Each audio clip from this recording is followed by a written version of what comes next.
Hi friends and family, how's it going?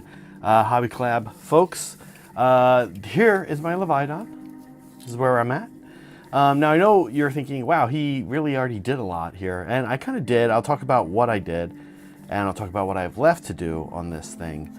So let's kind of jump into that. You can see underneath here, I actually did paint the underneath of this model. I feel like that's, I don't know, kind of important because the Leviadon will be elevated, and I also have kind of observed since I've been playing Deepkin and I've been using the magnet Baron stems that you kind of like often have things tilted. Here, I'll show you in here, right? Like shoot, they're tilted and it looks cool. So it is highly possible you'll see the underneath of the Leviadon, which is a little annoying because I actually have scuffed some parts up. I'll have to clean them up at the end. Not a big deal. Okay. So what I did here is, and actually I videoed this, and I will probably release a video at some point showing all the things I've done on the Leviadon, or like at least in one of these journeys, I'll show that video. Okay, so what I've done is I used two of dual, AK Dual Exo colors. I actually don't know where the other one is. I don't need it today. The Chaos Green, which is 13B, and then there's a 13A, which is a little lighter. And I used those two to basically airbrush this thing after a prime of black. That was step one. After that, I cut out, well, I did the bottom as well. It was white, and I did some yellow and purple inks here.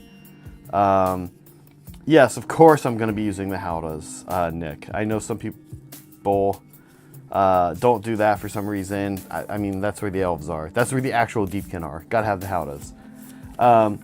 So here he is. Next steps. Let me kind of talk through that. Next, what I did is I made these yellow patterns on him. And that's one of the things we're going to work on today. We're going to look at the patterns and see maybe if we can add a little more, what else we can do to it. We'll even look today at the World Wide Web together and look at some different turtle patterns. But before we go any further there, what I basically did, I can show you, is I cut out these patterns. They look like this on paper. I fold it just like back in school when you make a little heart during Valentine's Day coming up. And I used an X-Acto knife, hobby blade to cut out these patterns. And there's no real like hardcore science behind this. I pretty much then just like covered it, pretty much tried to hold it down with my hand and went shh. Keep in mind, these are, this is a natural animal, right? This is nature. It's not, these are not Tau or Asuryani, stencils on a vehicle, right? So I was pretty happy with it being a little blurry in some areas. This one right here, I didn't even have one for. I just spray painted, I just airbrushed that one on by itself. But you can see I kind of had a few of these that I did for that for the fins. Same thing here. I cut these ones, I opened up afterwards, but pretty much just making your own very, very basic stencils. That's it. So making some basic stencils with literally notebook paper, folding them carefully, and you know, being somewhat careful when I was airbrushing, but like I said, not too careful.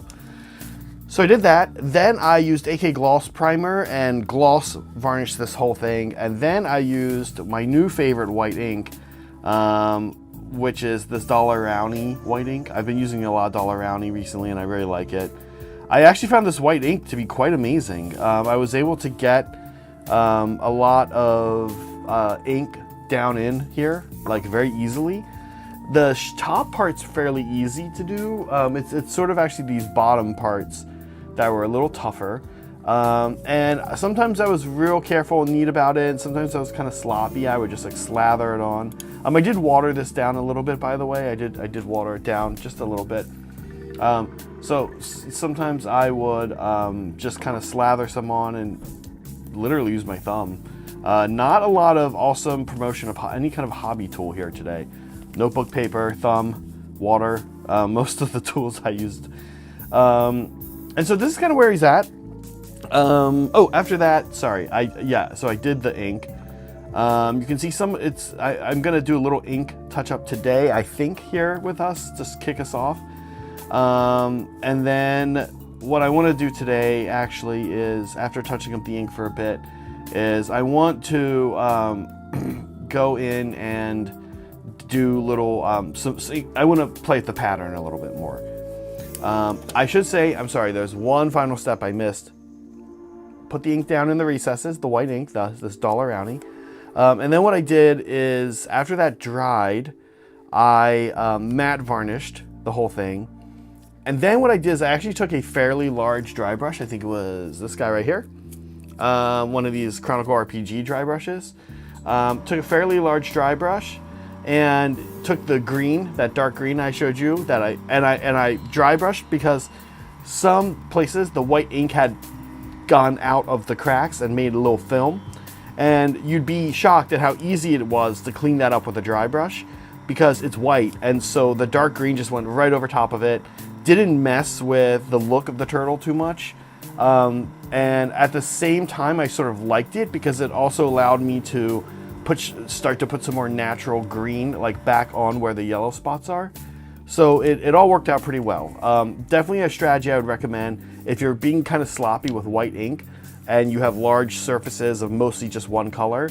You can pretty much just go back in with a dry brush and carefully erase the white ink film that got on top of where the recesses are. So that's where we're at. I thought we would do a couple things before we jumped in and got started here today. Thing number one is there's a poll. We have seen on the roadmap that Deepkin are coming out sometime soon. I think actually quite soon. Maybe, I'm gonna guess we're gonna start seeing Deepkin showing up around March, April. Maybe release in early April, May. Maybe release in May, maybe June, I'm not sure. We have been seeing that GW, the folks on the design team, Matt and the boys, have been making sure that armies get filled in with terrain and with endless spells or, manifestations. Which seems only fair. I think it is a little weird to have these free resources to use for your army, and then your army just doesn't have them, right? Deepkin do have a terrain piece. It's quite great. It's a shipwreck. It's really nice, actually. But they don't have manifestations. So when they inevitably get some manifestations, first of all, I just want to point out that, in my personal opinion, of the 4 I listed here, I actually personally believe 3 of these will be manifestations. I think we're going to get an anchor. I think we're going to get a school of fish, and I think we're going to get a seabird. I put perhaps a tern, but I think it'll be like an albatross or something like that, like a big bird that flies around and gives pluses to hit or some BS. I don't know. That's my guess. I also put an oarfish that you break right away. I'm imagining a long, skinny fish that breaks in, that has to be glued together and just breaks right away. Although, actually, GW's been able to make pretty long, thin objects on sprues that don't require gluing together, so that'd be cool. Okay, so what do you guys think they're getting? Jellyfish would be cool too. Next, let's go on the internet together. We're going to visit here the salacious internet. Here we go. Oh, I forgot to make a button for it, but here we go. The salacious World Wide Web. Let's go. All right. Now, one thing I want you to, folks at home, to notice, first of all, if I go over here, can you guys see my mouse pointer? See it there? Okay. So here we have sea turtles. Now, cool thing number one, I just wanted to point out, I really shouldn't use Google Images. It's not good, but I will use it anyway. Here we go. Here is a sea turtle. One thing I kind of want to point out about the sea turtle, you'll notice white recesses. That's where I got that idea from, real sea turtles.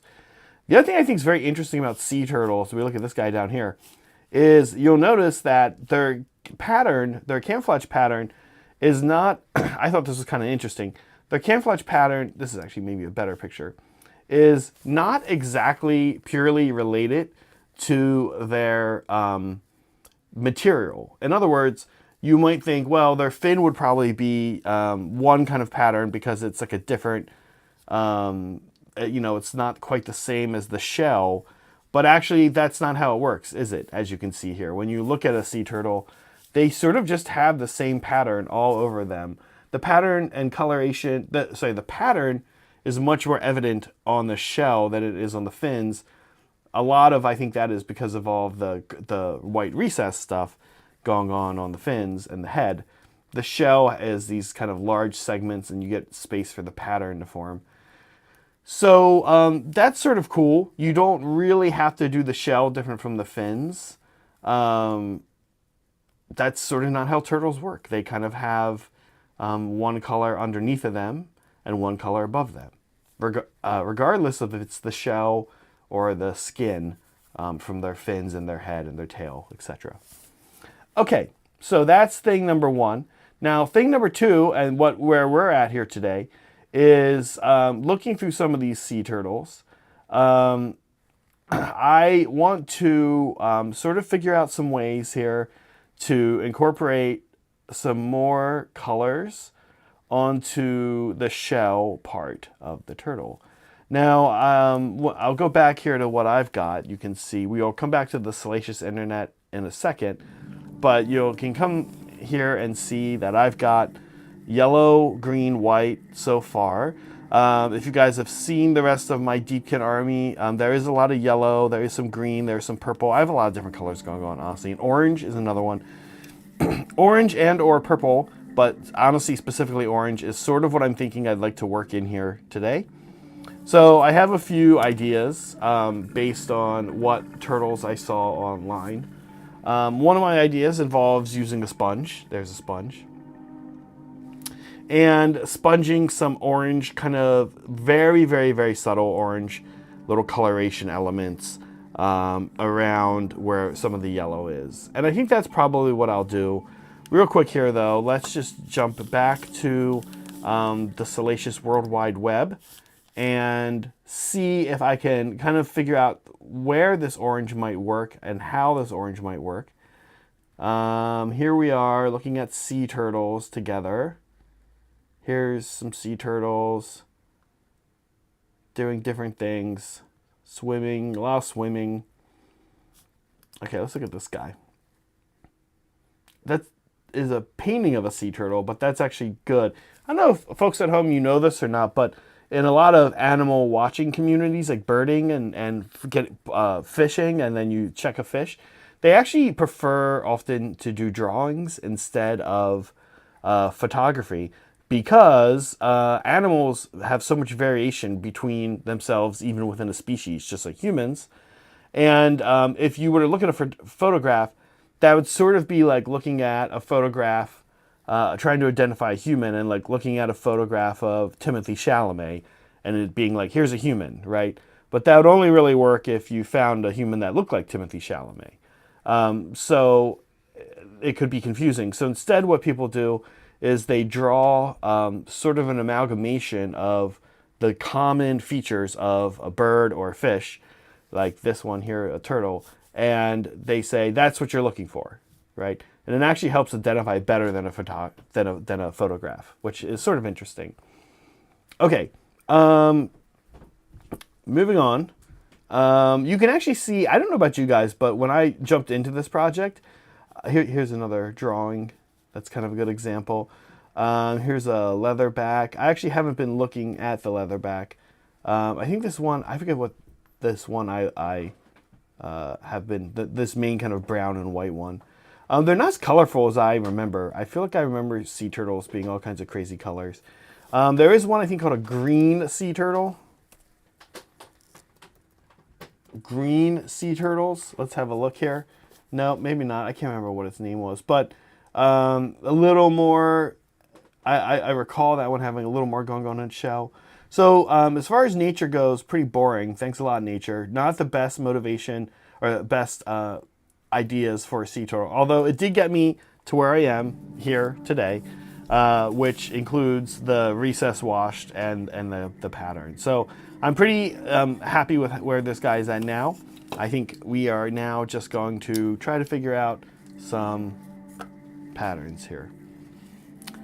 How's everybody doing today? This is the first in my Leviadon painting. Today, like I said, mostly the plan is to play around a little bit more with the shell and the turtle's skin. I have a few different colors here that I think I'm going to be using. Of oranges.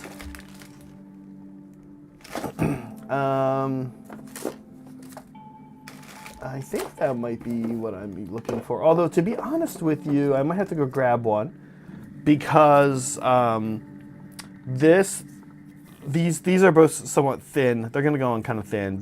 Both cuttlefish and then a Citadel Air are going to go on a little thinner than I would like. So let me go real quick, grab an orange. I'll leave you here with the turtle. I'll keep talking. I know I have an Abtalong orange that I really want to use here.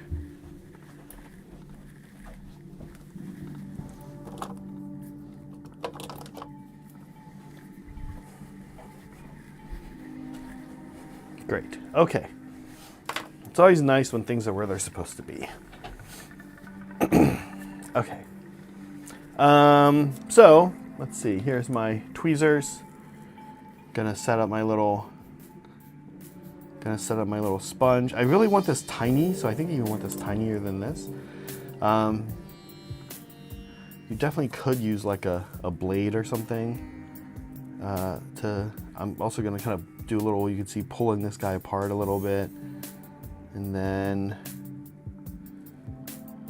I really want a ball shape. I don't want an oblong shape. All right, we're gonna try that. We're gonna see if that gives us enough surface area to do interesting stuff with. There's my GW Skull palette, which I really don't mind. It's kind of funny. I know that people are like, oh, there's just different versions of those at the dollar store, which I totally get. You just get one of those. But my problem with this thing, to be 100% honest with you, is the same problem that the people who sent it to us wrote. They said that their problem was that it was paint dried out on it too fast. That's pretty much what I have found. If I put paint on there, it dries out, and it's pointless. So that's honestly why I use a wet palette.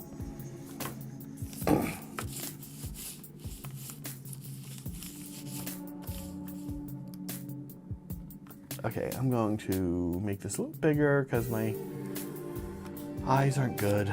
Okay, so here we go. We're going to start with a little bit of this. I'm going to test it out here. I want to test and make sure my sponge is working. Move into the center of the screen a little bit more for you guys. Oh yeah, okay. All right, here we go. Oh, you know what? Let me have some coffee.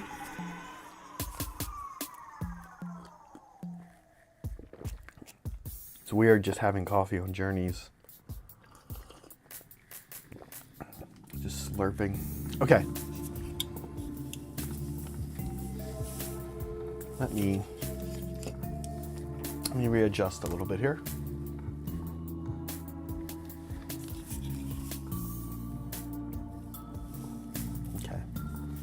Okay, I'm gonna start in kind of a larger area and carefully do a little bit of orange dabbing. This is kind of a funny area here because, to be honest with you, the Howdah is probably gonna cover this area.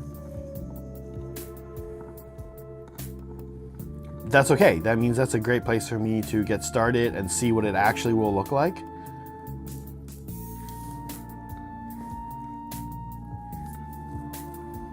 Back here, I know that the orange will show up. Maybe being too safe with it. You can see it's a pretty subtle look. That is sort of what I want. I don't mind if the orange goes out onto the green by itself, by the way. I like the different colors kind of blending together in that way. What I don't love is this little piece that's sticking off, this little rogue orange piece sticking off to the side there like that. I want to have a little more control than that. but actually it looks like we're mostly okay.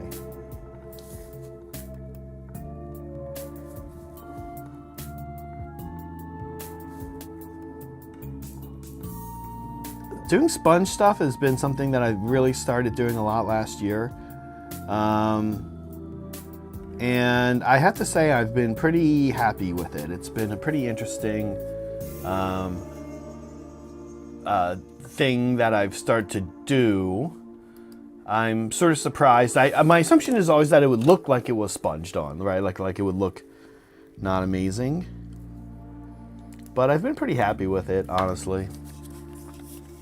Okay, there you can see we're just like interjecting a little bit of orange, like I'm just gonna call it like a little bit of orange feeling into the turtle. These little spots right here, you can see these little shapes. Those are on the turtle back, but they're actually part of the howdah that's gonna go on him. So, oh, the other fun thing I'm going to do today, I forgot to say, is paint the barnacles. That'll be fun for us to experience together. Painting barnacles. I got up early to watch somebody paint barnacles on YouTube.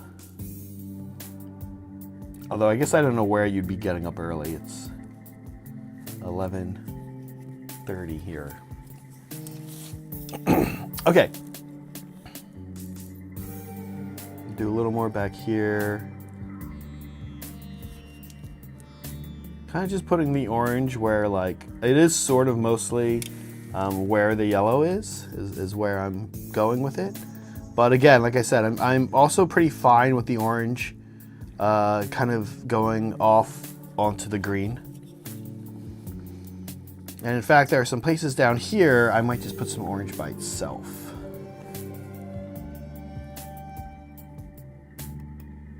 These blades down here.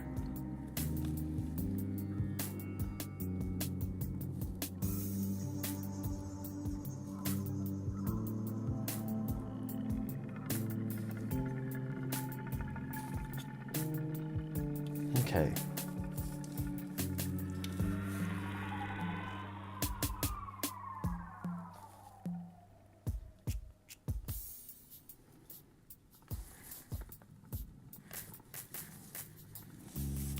Yeah, nice to hear, Jacob. Glad you found us. Glad you liked the LVO coverage.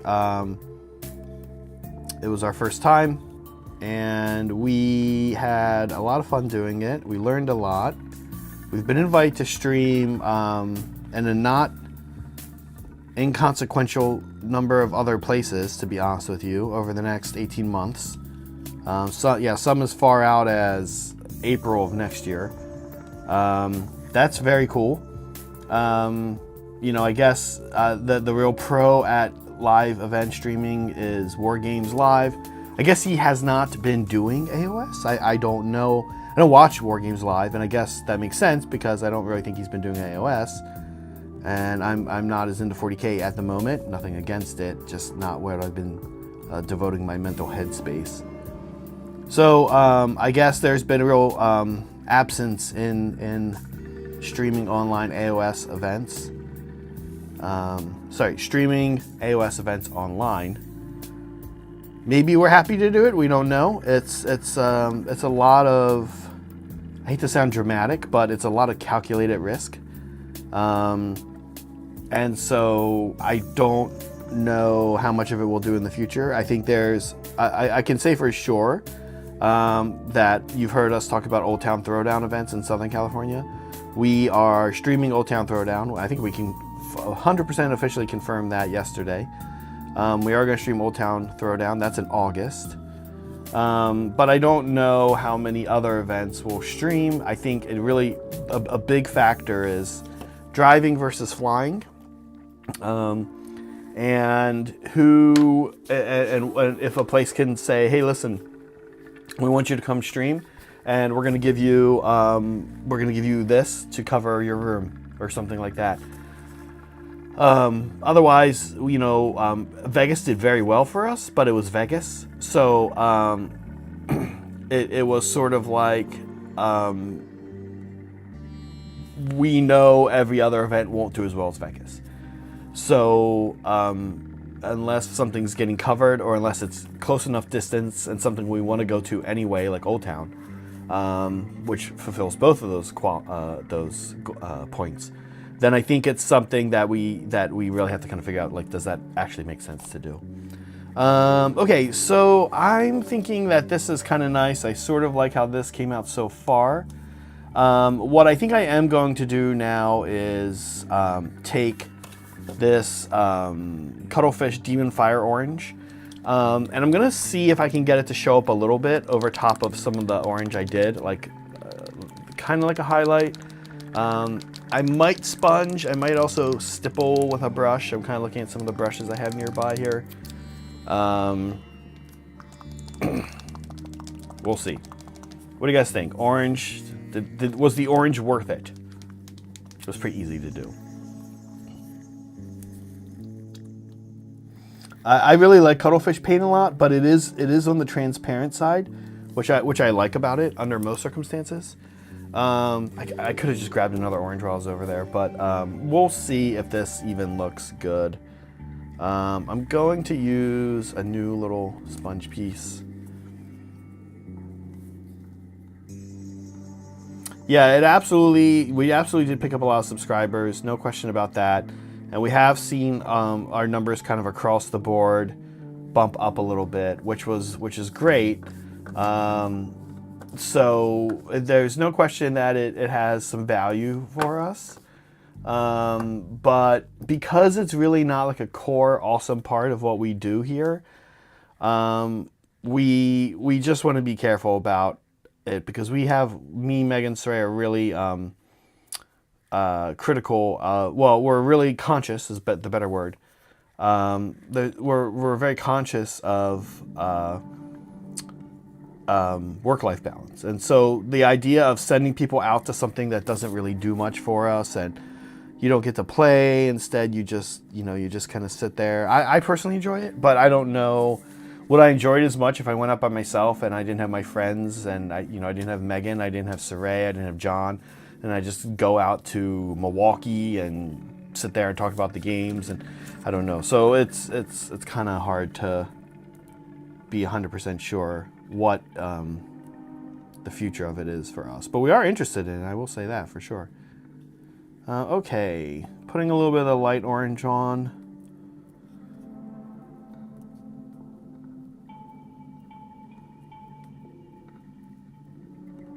Actually, the transparentness is kind of nice.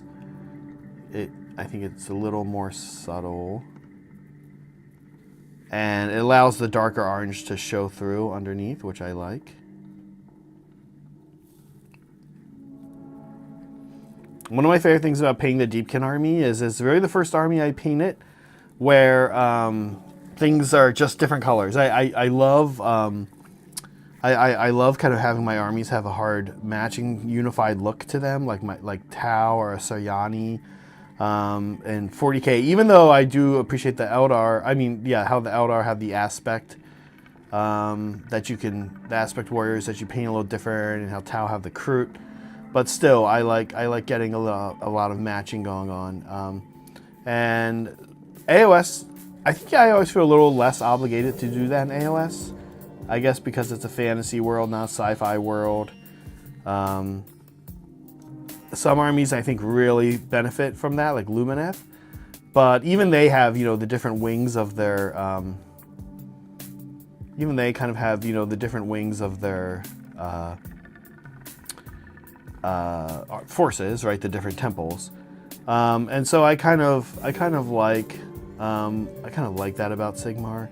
But the Deepkin have been fun because I have been painting all the Akelians, i.e. the riders, the same. I haven't gone to any Namarti yet. I'll be doing that a little bit later in the spring. But I like how you get this sort of opportunity to paint just different sea creatures, quite frankly. So it's been fun to... I have reined the palette in, honestly, to yellow, green, Purple is kind of like the main colors going on. Orange is like a really popular secondary color in all these creatures. There's a little bit of, there's black and white. I think that's, you're kind of always safe there. So yeah, black, but green, yellow, purple, kind of Mardi Gras colors, and then orange are kind of like mostly what's been going on. This guy is pretty indicative of that. You don't actually see any purple on his top down, but there is purple down here. So I have reined the colors in to an extent, and the reason that I think you want to do that is because you run the risk of things looking too insane. Melody, it's funny that you bring that up. When I first started doing my Deepkin, I actually researched a bunch of creatures from the waters in and around the Chesapeake Bay, and a Maryland terrapin was one of them. And I looked at like what kind of eel lives in the Chesapeake Bay, different fish, and even different sharks that live in the Chesapeake Bay. And these are all river and bay creatures, estuary creatures. And they're beautiful in their own way, but they're very brown, very natural looking. If you think about how river fish and river creatures look, they tend to be more browns, olives, yellows, greens, grays. And I was sort of like, I have a very natural looking army in the Ogre Maul tribe, my Beastclaw Raiders. And I was sort of like, I really want to, yeah, exactly what Jacob's saying. I really like, why would I paint Deepkin and do all these browns and tans and drab colors when I had the opportunity to just go crazy, right? So I kind of just like changed at the last minute. I was gonna do the sea creatures being very kind of drab, and then have the riders in like vivid red armor, like coral and red armor. But at the last minute, I was like, no, I want to paint fun sea creatures, not boring river creatures. That's how we got here. But yeah, I did want to. I had the exact same idea, honestly, Melody. I wanted to do sea creatures. Okay, so I kind of like this.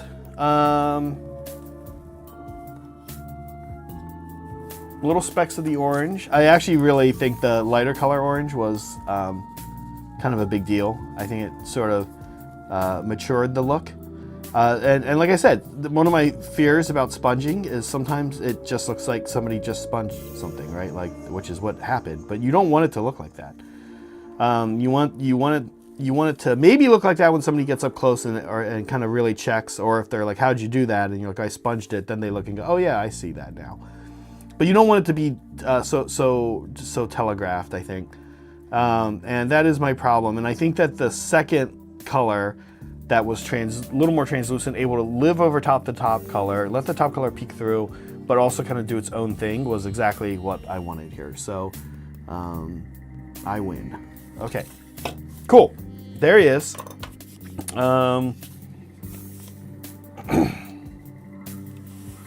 By the way, real turtles don't have this like second segment thing back here. I don't know if you guys knew that.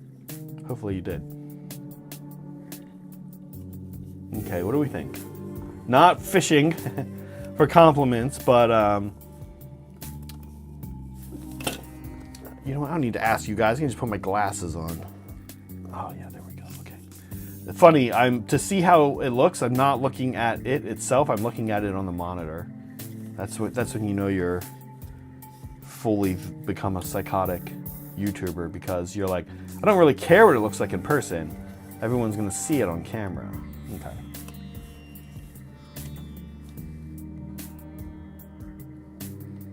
Oh yeah, Elijah, let me after the stream, send me a message actually at some point. I can show you where I got a bunch of my mushrooms. If you're gonna add mushrooms to your Gloomspike kits. I can show you a couple places where we got some from. We got some both from we got some both from, well, I got from two different sources, but I got some originally just for my Gloomspike kits, and then we got more when we were doing the mushroom board, when Saray and I were finishing up that mushroom board. Okay, very cool. I'm happy with this guy. Okay, next. What I'm going to do is some barnacles. Now, I have a barnacle recipe. That's another place for to grab some unification. is in something that appears all over the army, but isn't super critical, like to whatever it is that's going on. And I felt like barnacles are one of those things. So I have a barnacle recipe. My barnacles are pink, and then they get washed with one of these, some contrast. Oh, actually, they're not fulgrim pink, but that is the little dry brush that they had. What did I wash them with? I actually think it was a watered down Dollar Rounty. Okay, cool. Here we go. Got these new wolf hair brushes. Been enjoying these. Haven't even used them all yet, but they've been nice so far. Been a big fan of the Chronicle RPG brushes, honestly. Okay, got my water.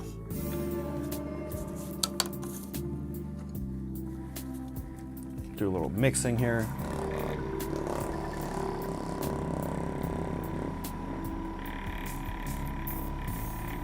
People do eat barnacles, Nick, I think. I mean, they are essentially little crabs. They're like a weird little crustacean in there. Okay. You guys are going to be blown away, as I was, at how big of a deal the barnacles kind of end up being.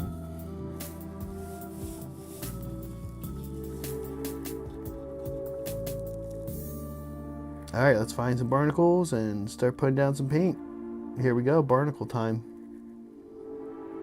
Yeah, the howdah actually takes up a lot of space on the back of this thing. The howdah is so cool. There are 4 Deepkin on the howdah. I'm really excited to actually do the howdah. I know we all get excited about the animals, the sea creatures, but the howdah is way cooler than it has any right to be. So there are 4. Hold this thing, you guys can kind of see what I'm doing. There are 4 Deepkin on the back of the howdah.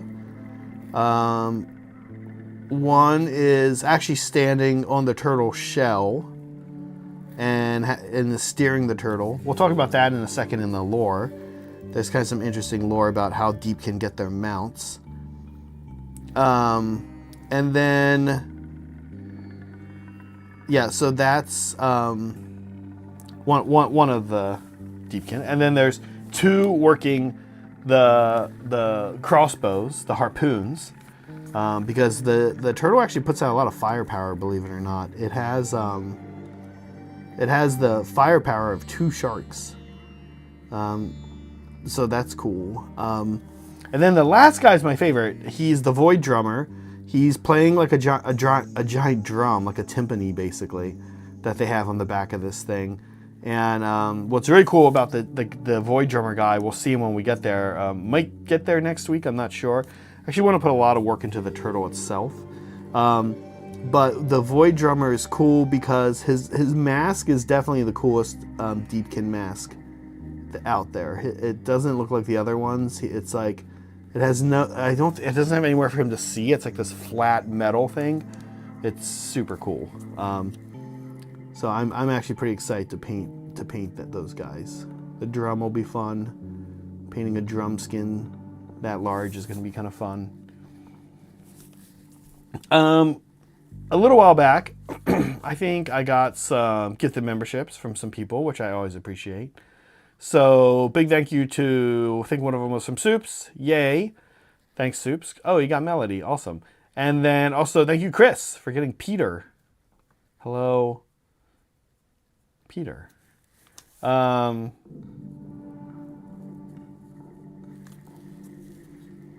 Yeah, okay, here we go. Back to the barnacles. Trying to do a good job. Really trying to do a good job. The turtle can be like obviously a big centerpiece for this army. I'm kind of interested also to play with the turtle, to be honest with you. In my opinion, the turtle sort of goes against what makes Deepkin Deepkin. I don't mean that, just in the play style a little bit, I mean it. And that's okay. I like things like that. But having this kind of big, tough thing that goes somewhere and sits in the middle of the board. I mean, it's still kind of fast. It moves 10, but it has fly. But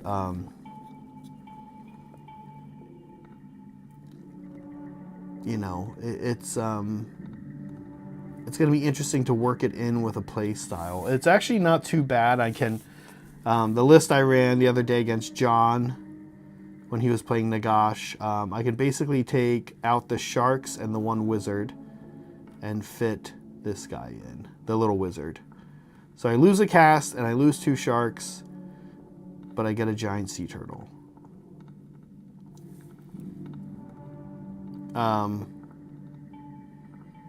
Also, here's something funny. If you guys watch our AOS games, Monday, in our noon game on Monday, not our 6 p.m. game, but our earlier game, John played Nagash with Soulblight, Gravelords. And it was kind of cool. Well, I don't know. I thought Steven watches our games. And actually, I think Steven did watch that game. And I guess he just doesn't care. And that's cool. I don't actually care either. But Nagash is actually going to be back on stream on Saturday. Playing against me again. I have to play against Nagash for a second time. Basically in a row that I've played on stream. And this time with the Bone Reapers. So that'll be fun.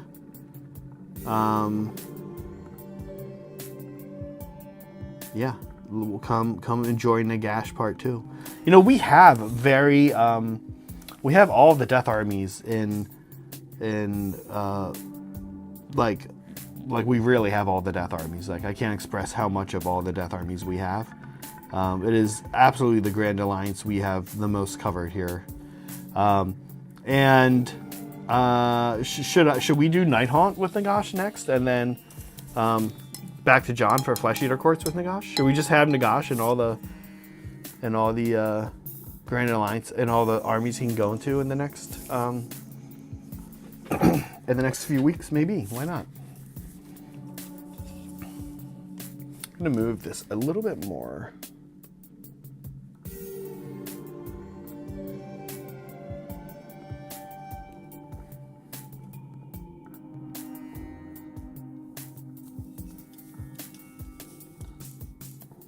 Double Nagash list, yeah.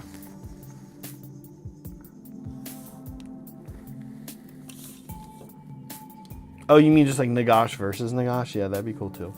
Just kidding, that actually wouldn't be cool. Okay, coming along. Getting all the little barnacles done here. Remember to answer the poll. Stop what you're doing right now. Shut up. And vote in the poll. Thank you, Mayabi. He's got a lot of work to be done. Just getting going on him. I did obviously do a lot of the airbrush off stream. I didn't want to sit here and do a ton of airbrush. I have the airbrush up and ready to go here today in case I needed it for anything.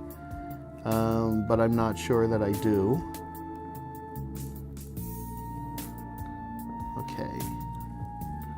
Those are all the barnacles on the top part of his shell.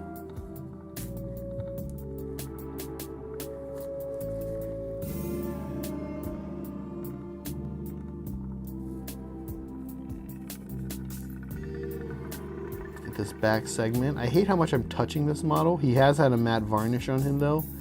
Hopefully that helps with a lot of the damage my hands are doing to him. I love the barnacles. I love just like, here's the sea turtle pattern. Here's the colors of the sea turtle, and then boom, pink over top.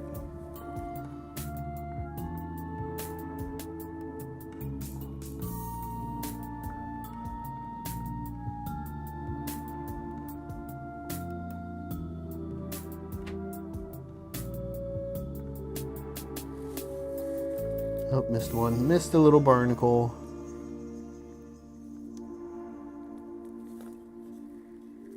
Turn around.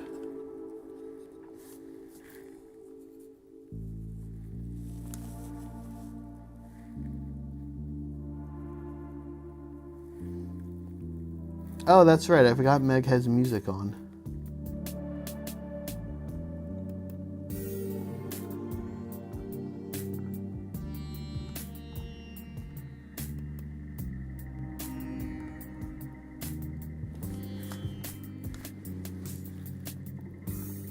Orange got picked up on these barnacles, but we don't want orange barnacles.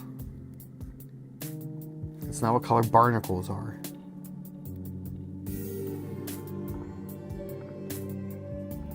So earlier I was talking about the Deepkin and their mounts.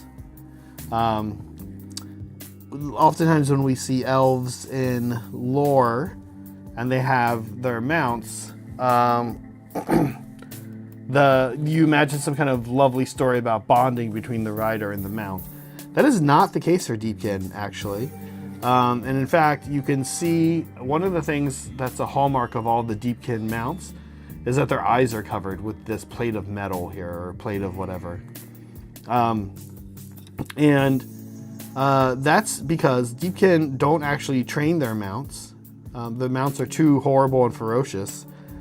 And instead, they basically use magic to subdue them and kind of turn them into automatrons for themselves.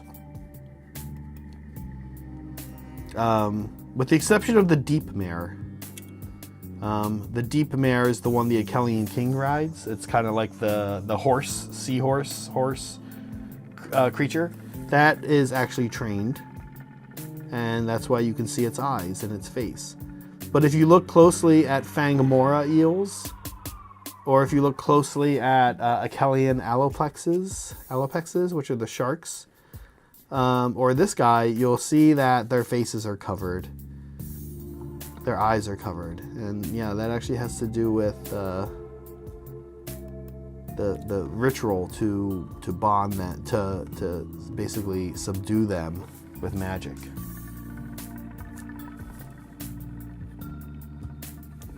Okay, we're doing the barnacles on the fins now.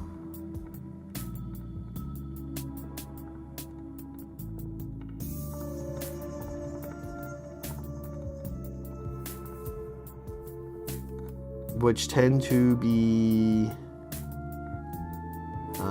closer to the turtle's shell, not out sticking on the fin. I like that.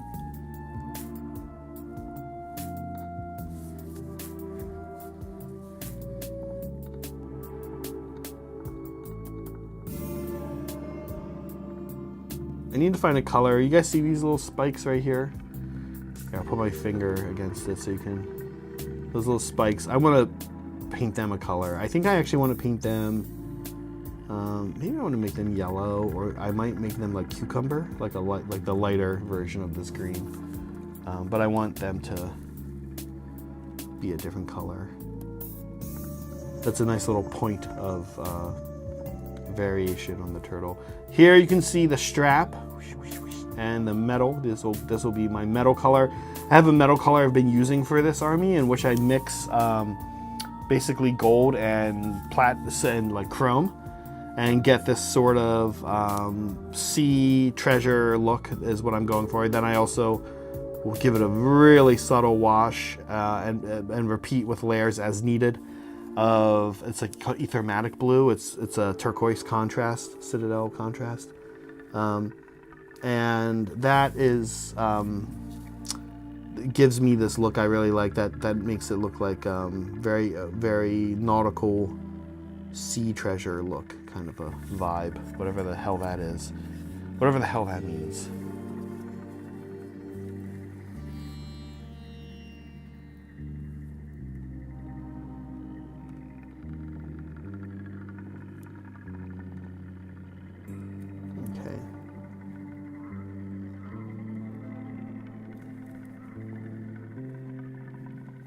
Barnacles. Any barnacles by its head? Not really. Oh, there's one. A little tiny guy hiding back in there.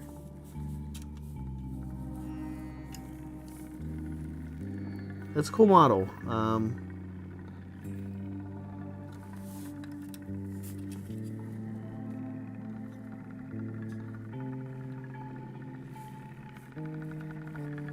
Okay, now just gonna go down this side with fins.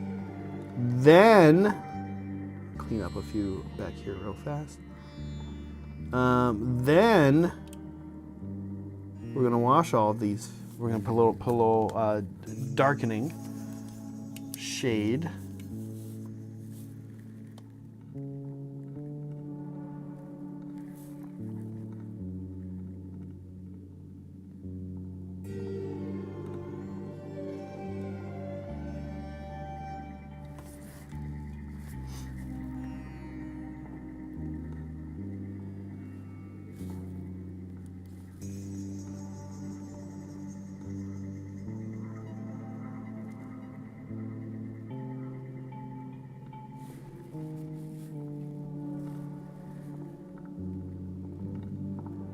I actually have no idea what music is playing. Meg set this up, and then I forgot that she did that, and I guess also I don't care.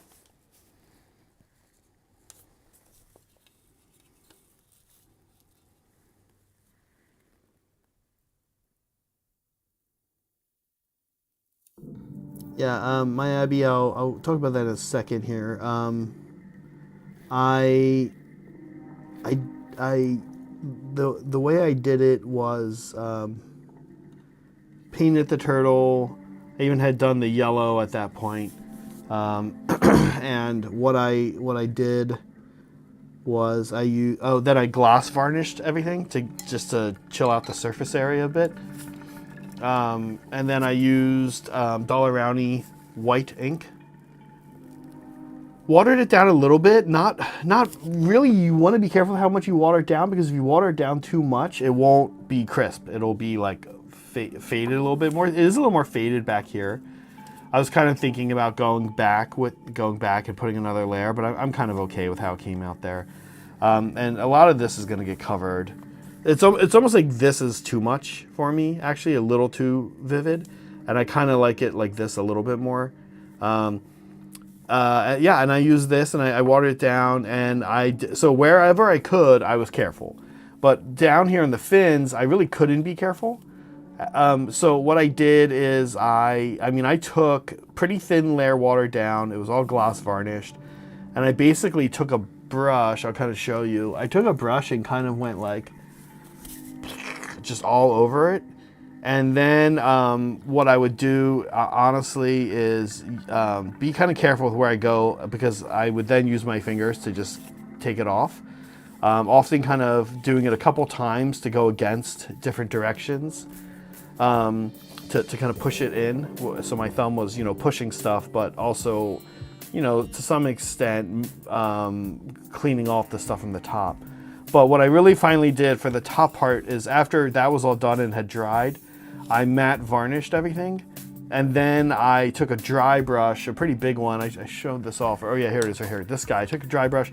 I took the green color, like the darkest green color that I used kind of early on in the process, and I dry brushed kind of carefully over the areas, because yeah, a white film had developed even after doing all the cleaning.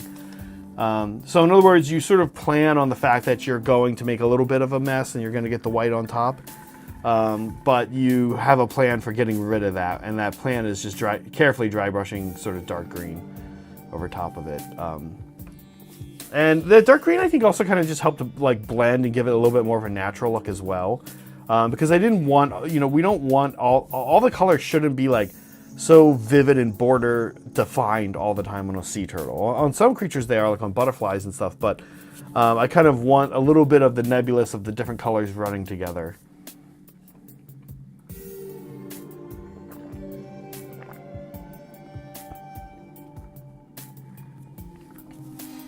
Okay, moving on. I'm pretty sure the way I washed my barnacles, I have a barnacle recipe, and I think I have it written down. By Elijah, I think I have it written down, but I'm pretty sure it was Dollar Rowney Rose fluorescent pink. And I think I used a little bit of contrast to chill it out a little bit. Contrast medium.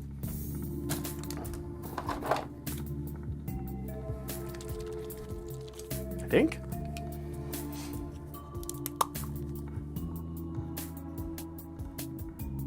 I would do that annoying thing Meg and I like to do to each other, where I'd ask her, since she's in the other room, if she could, to grab my Gloomtide Shipwreck. But I understand if she doesn't want to do that, because she's probably warm and doesn't want to be cold by getting out from under covers while working. Which I totally understand. No, Meg, it's okay. You really don't have to. This is what I'm going to do. I know that no matter what this comes out looking like, it's going to look close enough to how the Gloomtide Shipwreck ones look.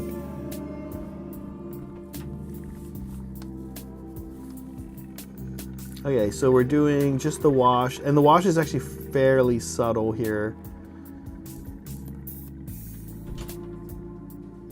Oh, thank you. Let's see how these guys count. Thank you, Meg.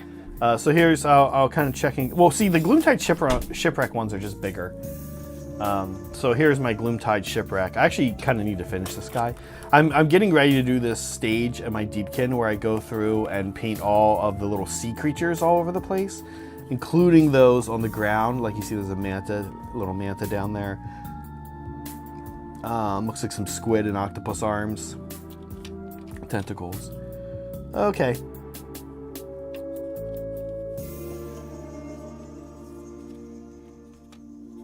Very cool.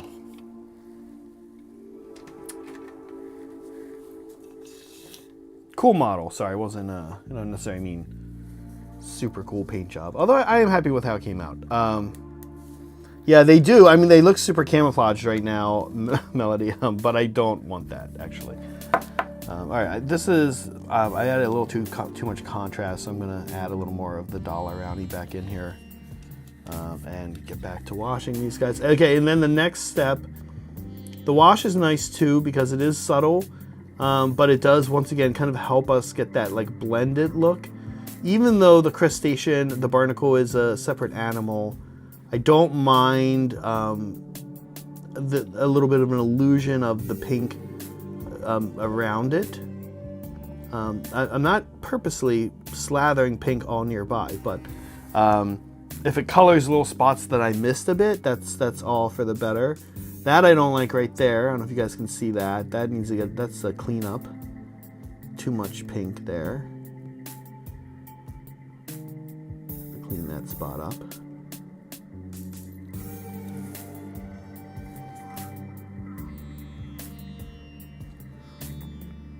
Okay, barnacle, one barnacle at a time.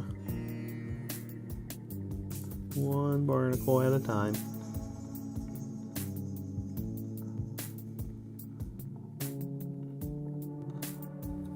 Boy, I wonder what I'm going to do next. I might, I got through this faster than I thought. I might grab the metals that I'm going to be using on him and start painting out the metals. I have to figure out also what I'm going to do with his tail. I don't really know what's going on with the tail. The tail pattern is weird. It's very different than the rest of the turtle. This is like a leather area. There's some leather area up here as well, but then there's this. And I don't exactly know what I'm going to do with all that yet.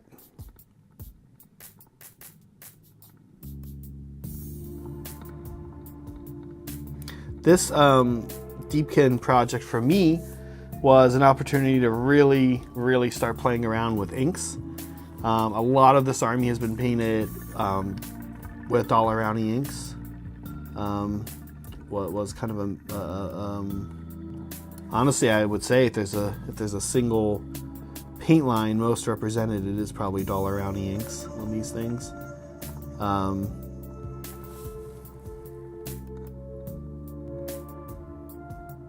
That was kind of fun. Well, maybe not most present, but honestly most featured. I'd say everything kind of cool and exciting, mostly as a result of a dollar roundy ink.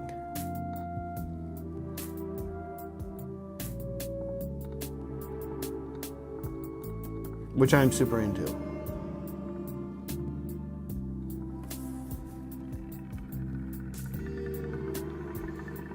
I know, I have a lot of sea creatures to paint. You guys remember the adorable little crab guy? I have him. I painted a few weeks ago, I painted on stream a little fish guy to look like Flounder from Little Mermaid that I'm going to use as a marker for things. I'm going to use as a marker, I think, for the Arcane Corrosion spell, which I never cast. That gives an enemy unit -1 to its rend.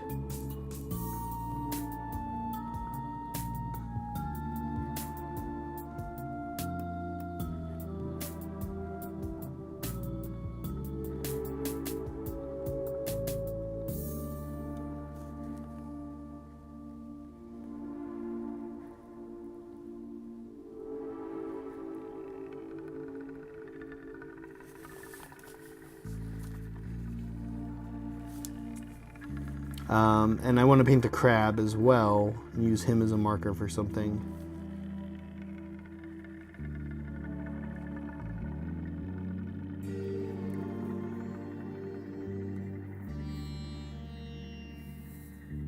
Okay, we've added a little more depth to the barnacle there with a little more depth to the barnacle with a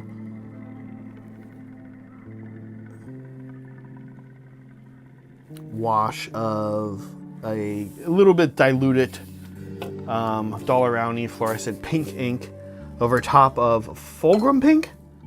No, over top of Emperor's Children, a Citadel Emperor's Children. And now what I'm going to do is do Fulgrim pink, little highlight of Fulgrim pink on them. Oh, Rocky Mountain Open. Yeah, I don't think I'm going to go, Melody. There's just too much going on. Also, we're going to the UK. I might be in the UK during that time. I think it's, what is it? Is it like late March, mid-March? I should go. We have friends out there that I'd like to visit. I actually haven't seen them in a while. They had our friend Kate, and they had a kid, and he's pretty old now.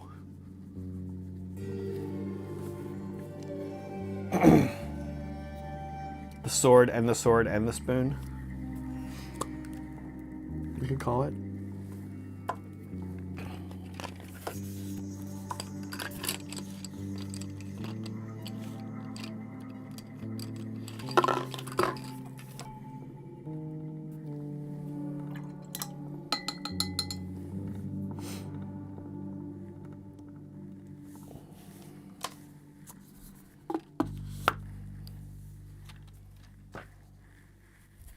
Okay, a little Fulgrim pink highlight here.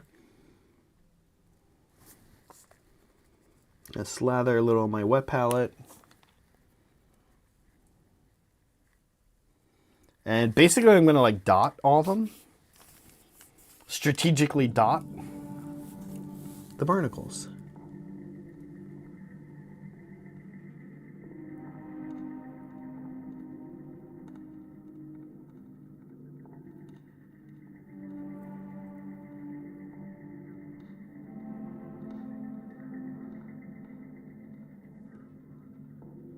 Some of the barnacles have a very distinct ring instead of a peak at the top.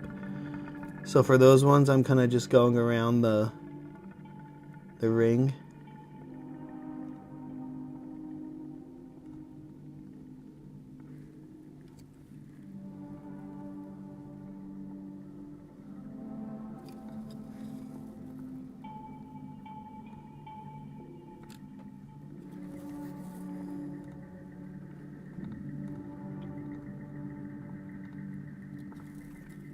Variation here is good as well, meaning if I'm a little more intense on some of the highlights, less intense on others, I'm okay with that.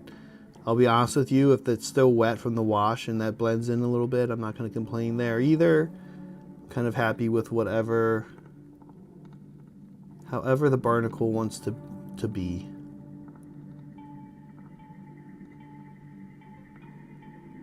If it wants to stand out, that's great.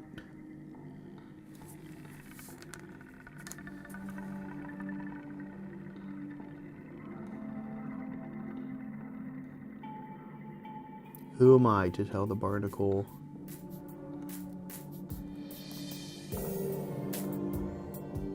how to look?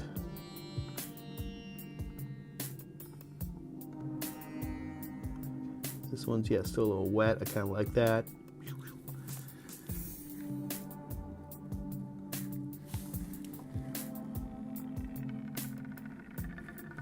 Oh, sorry.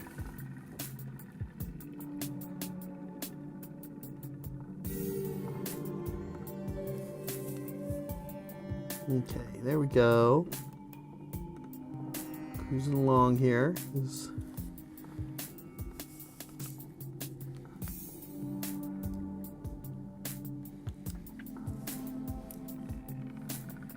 What all right, so here's the kind of like another question. We had this in the game the other day, but in case you weren't there. Make your case for the Deepkin get one new sea creature, whether it's cavalry or a monster. I don't want ice cream, Megan. I'm in the middle of a journeys. I do not currently want ice cream. Actually, I don't want ice cream after the journeys either. Thank you though. Make your case. What's the new sea creature? What new sea creature do Deepkin need? Is it a cavalry? Is it a monster? Yeah, giant squid holding weapons is definitely something people want. You know, I think. Is it ridden? Is it being ridden? Is it kind of once again being bonded with monsters and has like the things over its eyes? This turtle is actually not that large of a monster. There's a case to be made. It's kind of a small monster, to be honest with you. I think it's a medium-sized monster. I would not mind a large monster that's like a big oval, a big round base.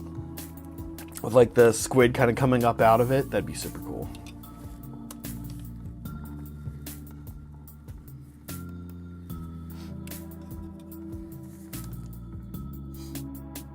Okay, what else do we have? Oh, swordfish cavalry I think is cool. What about a barracuda? Plankton. I wouldn't mind a plankton endless spell. That'd be cool. A bioluminescent plankton endless spell. Like gives minuses to hit to the enemy in the shooting phase or something like that. Let's see.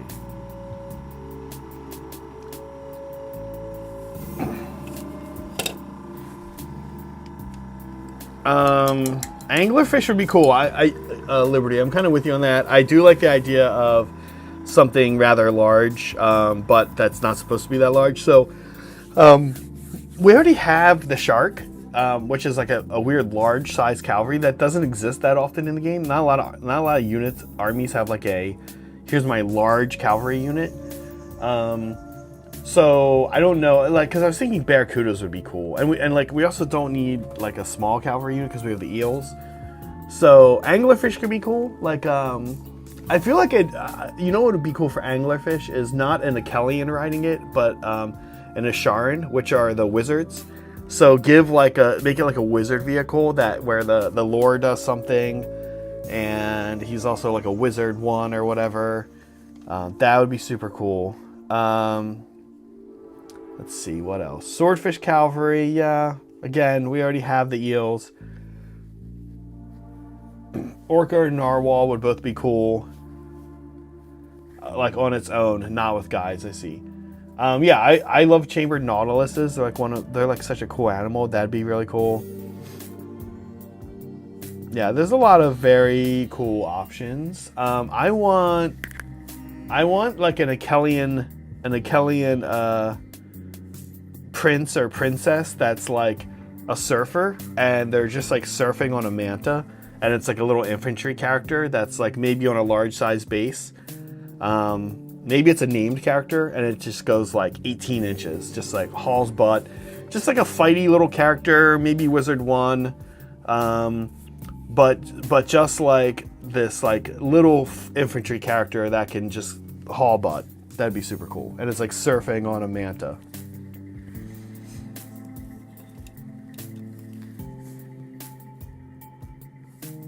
No, I don't want the Hydra. It's stupid.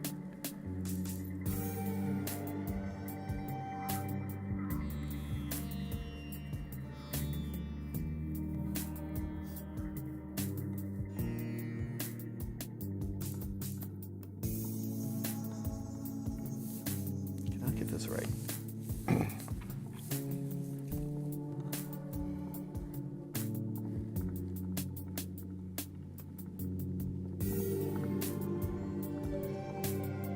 Okay, we're doing the other side. Just putting a little dot of color.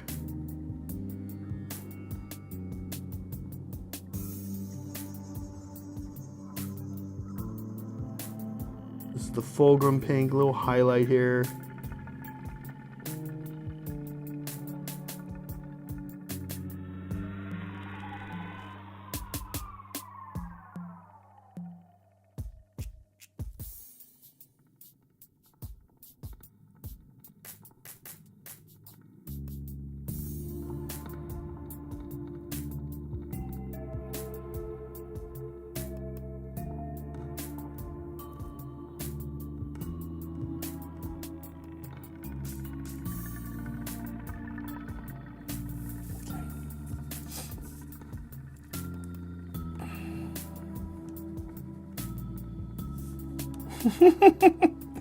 Guys, all right, Meg's is legitimately the funniest one.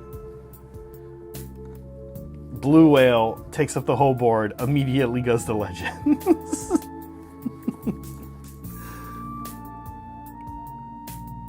Yeah, like, you know how the Tau have the manta? I want the Deepkin to get a blue whale. I wonder, do folks at home think, you know, that's sort of what Forge World did, right? Like, Forge World gave us these ridiculous units that struggled to find a place in the game. In most cases, from their point of inception, right? Like the Manta. Right, Brett worked on the Manta on Journeys. He's still working on his Manta. The Orca. I'm trying to think of other Vampire Hunter. All these things that came out in Forge World. That as soon as they were made, it was like, hey, this doesn't actually really work in the normal game. So what do you guys want to do with this? And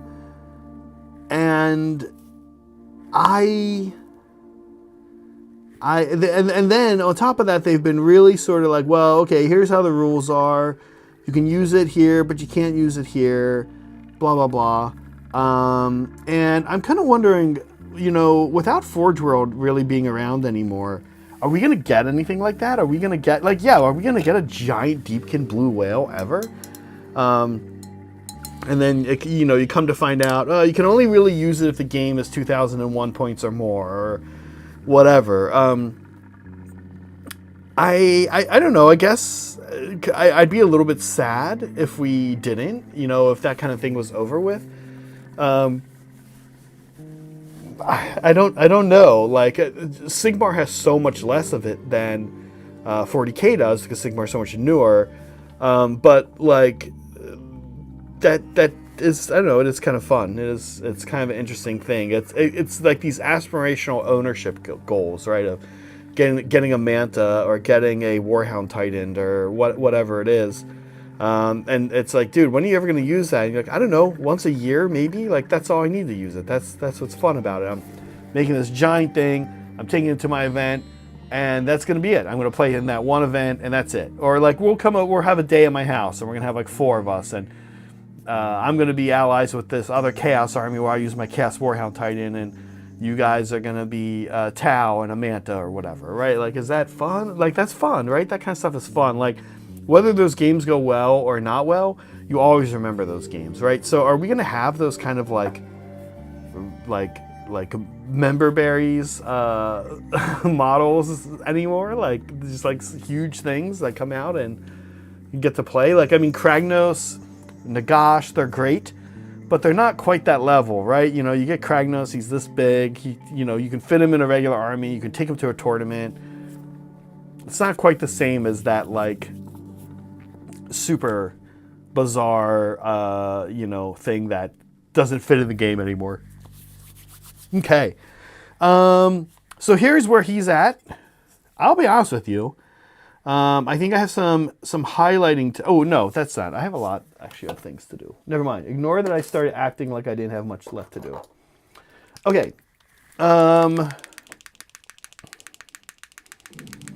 What I'm going to do now is...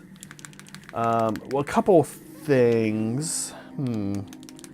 I sort of want to dab a matte varnish on the barnacles. I noticed the barnacles on my, I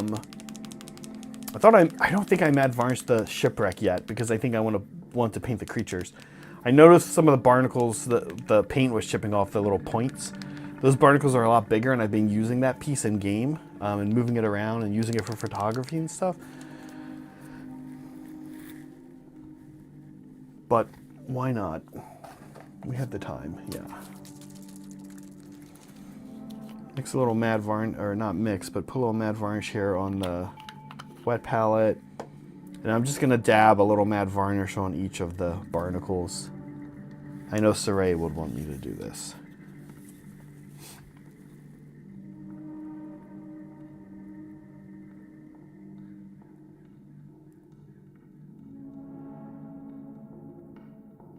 I'm not being super clean about it. I'm also getting some on the... There's a lot of orange. I'm going to have to matte varnish the whole thing again anyway. I'm just thinking while I handle him over the next few weeks, I would like to not be having to repaint the barnacles too much. And I hope the matte varnish helps. It should help a little bit with that. That I got to clean. There's that spot I got to clean.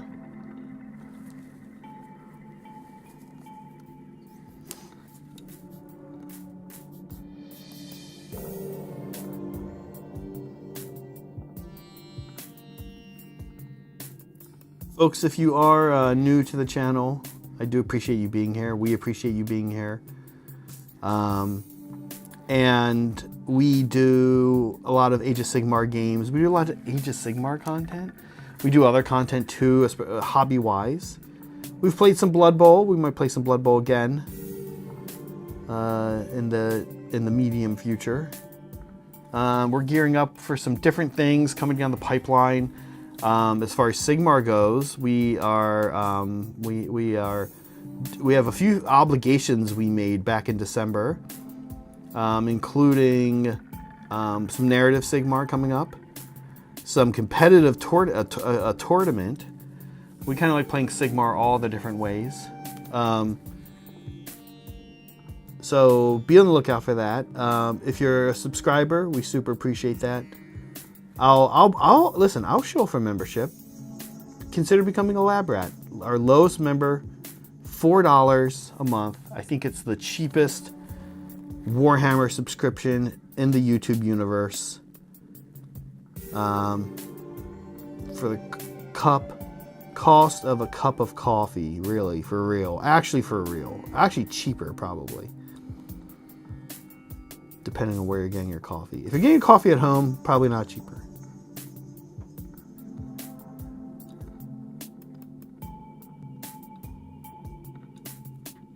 Okay, cool. I want to do the matte varnish. It also kind of helps me just see how things look.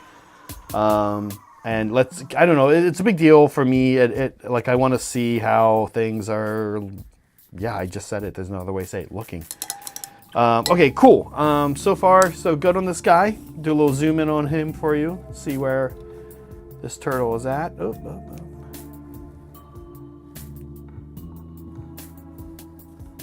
Howda's gonna be here, so you're gonna get a lot of that covered up.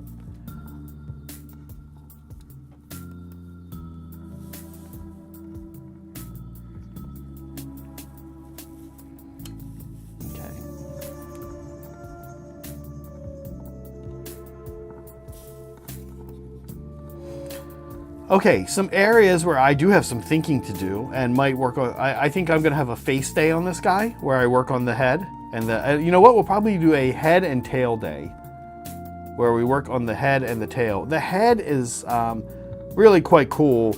It does have these metal plates. So you know what I'll probably do? You know what I'll probably do, folks at home, is I'll do a day that's the head, the tail, the leather, and these metal blade fins. Maybe that's what I'll do next week. Even before we get to the howdah, we'll really prep the turtle, and maybe that could be the end of the turtle. Maybe I could do the turtle in 2 days, because I have 4 Deepkin models to paint, including their skin, their armor. I have the howdah itself to paint as well. So there is a lot more left to do on this guy. Let me right now do some cucumber color here. This is one of my favorite colors. This is the color of my towel, Cerebite green. I have here layer, but I actually am going to move to air because I don't want this. I told you I want some of these little spikes to be more of a cucumber color, which I'm calling Cerebite green a cucumber color. But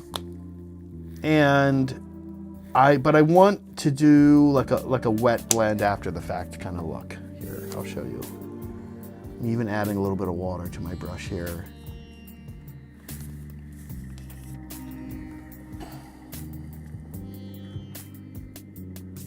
Yeah, that's what I want, right there, like that. And I'll go back there with a few layers. This is a piece of hair. Okay, sorry. Yeah, I'll go back here with a few layers. I don't know if you guys can see it. It's very subtle, but I do want these to stick out a bit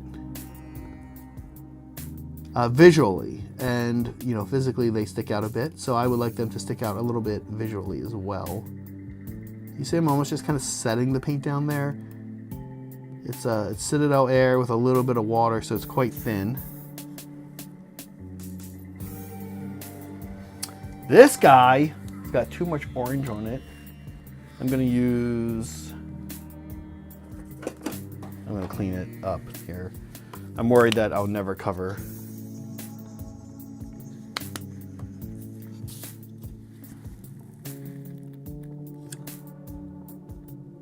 While we're here with this green color, I'll fix that stupid mistake I kept talking about. Where is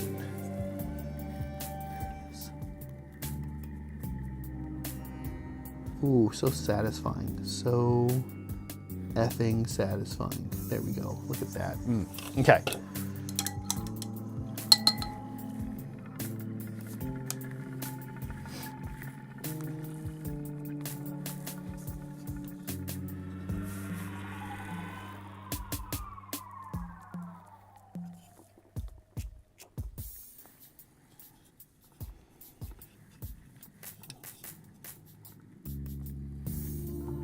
Okay, here's this guy, other side.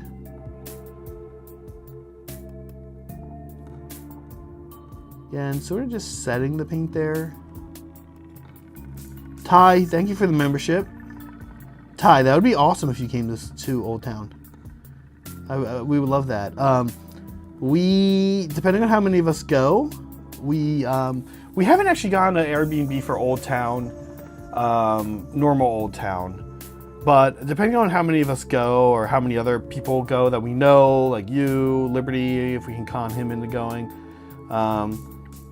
just anyone who wants to come to what I think is the best AOS event of the year,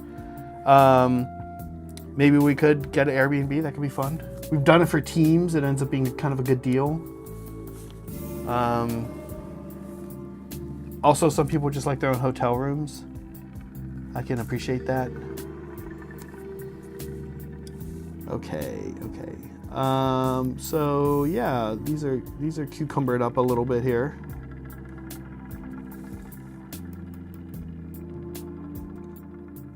Going back with a few layers. It's a very thin paint, and it looks good when it's wet. Other than being glossy, the coverage looks good, but as it dries, as you know, folks at home, it goes, it becomes not as opaque. So you do a few layers, and it dries fast enough. Because what I'm actually going to do now is take this super thin down Cerebite green, And I'm gonna edge highlight this guy, kind of just do some other highlighting.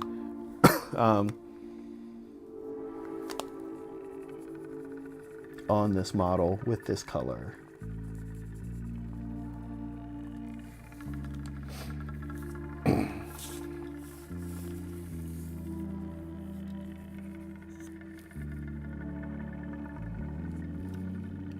But you can see it's super subtle. I kind of love working with highlights like this, especially on natural things like animals and shells and fur, feathers. It lets me not make mistakes.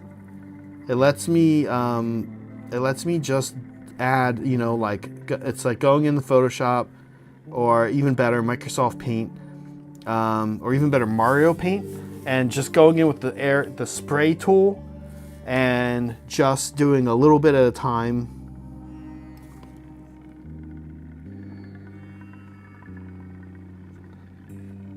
Look at that, nice and subtle.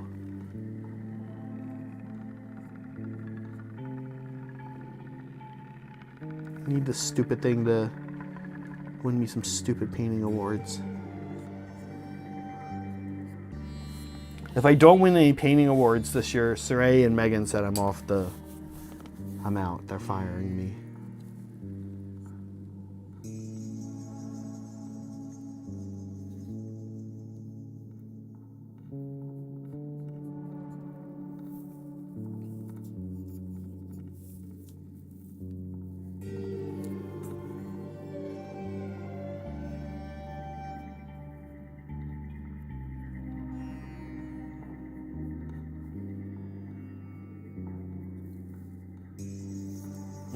Clean up.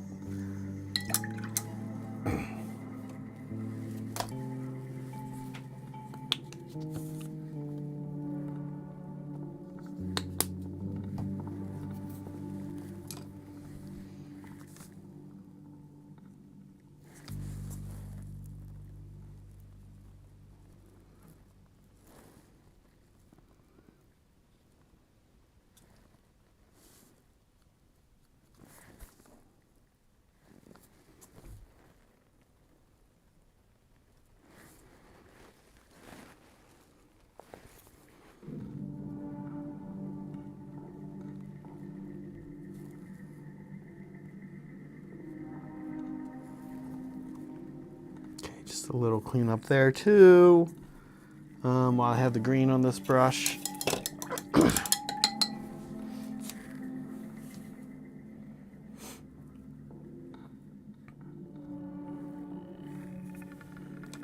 How are we doing on time here? 12:35. Okay. Great.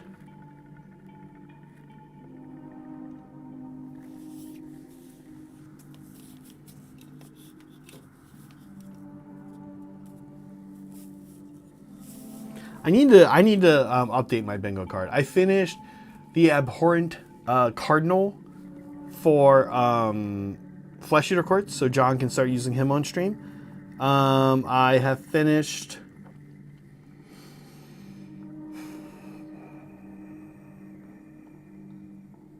I did the terrain that I did. I finished most of my Deepkin in this new year, so I think I'm supposed to count it, but I don't think I'm going to. I'm pretty confident I'll finish all the things anyway. At least once. Unlike you psychos rushing through it as fast as possible. Like it's a race.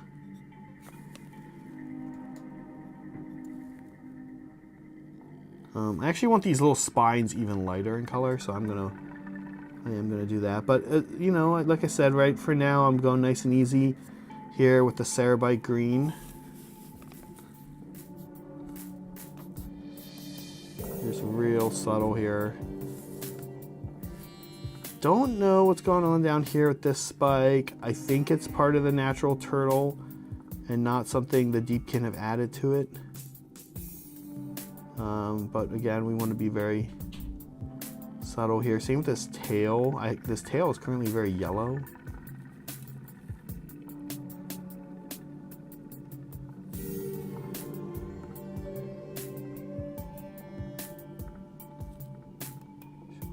Let them come back. Let that film. We're really just kind of stretching a very like thin film over top of things, as you can see.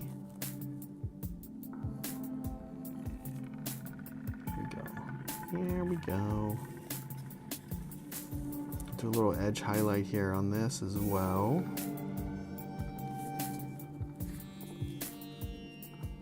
Real subtle.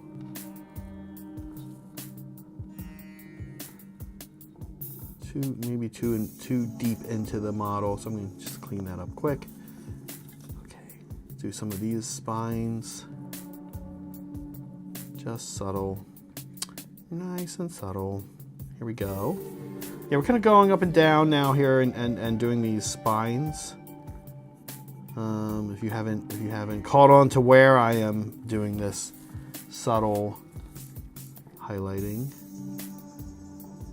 And I'll be honest, I could probably sit here for an hour and just go back and do these. They're always going to look better. What's going to happen is that there's going to be a point where the ROI becomes not worth it. But I'm certainly not there yet.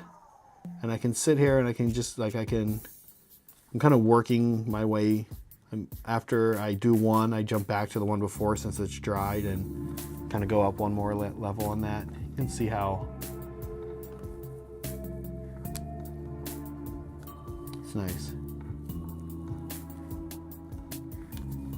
I would not sell this turtle. I would not do commission painting. I honestly don't know that you could pay me enough to do commission painting.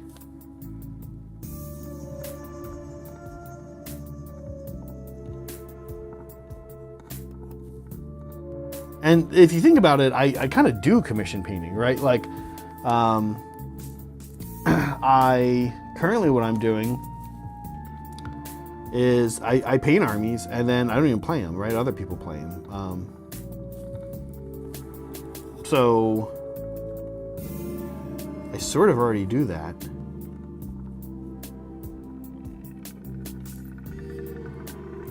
Maybe I would rent armies that I own to people. I don't know. I don't know that I would commission paint.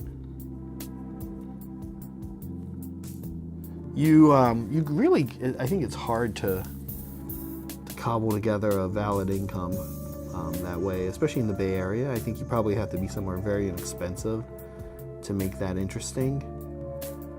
And then I'm not sure interesting is the word.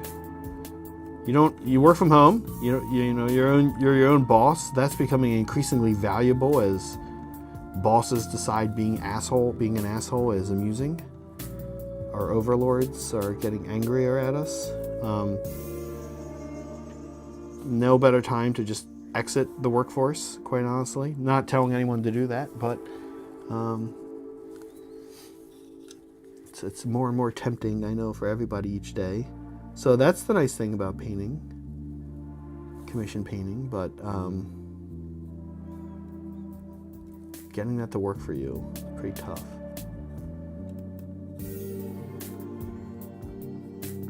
There's in the past people have attempted painting services. Seems foolhardy, right? We've done the math on that. You inserting yourself as a middleman in a painting commission is you're turning the painting commissioner basically into, they're basically not going to make minimum wage. And of course, it's nice for people to find clients for you, right? I did that in music, right? Worked at schools, and I worked at schools where really what they do is all they really do is provide you a space to teach a class or a lesson and find kids, or adults to take your class. But they have to pay you more. I just don't think too many people are interested in paying that much for commissions, sadly. It's hard, right? Like, there's no real one party to blame on this. It's sort of like painting is time consuming. The models are already expensive. An army like my Deepkin, which is right around 2,500, after this will be about 3,000 points. I don't know. I'm not joking. $6,500 I would charge for that. Like, I'm not painting that for anything. Like, the ship and everything I would do, and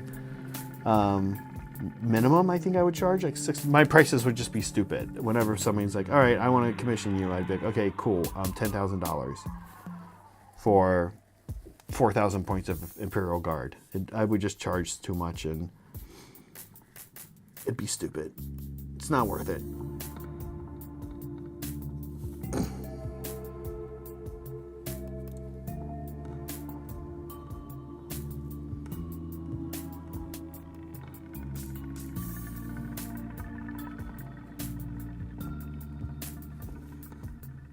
I've done terrain commissions, also not worth it. If you think people don't want to pay for armies, you should see them not want to pay for terrain.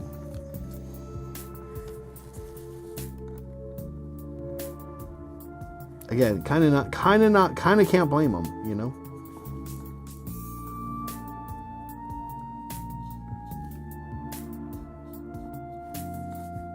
I think that probably the best system, my guess is, for a commission painter, here you go, right? This is the best system. The painter themselves basically takes on a number of clients, and each client agrees to a certain amount of things over, and then there's a range, 18 months, but they have to pay by like 3 years. And basically they can just make monthly payments into things that slowly come back out to them. So I think that would be the only way to do it for sanity, rather than take on one client, do it, turn it out, get your money, come back again.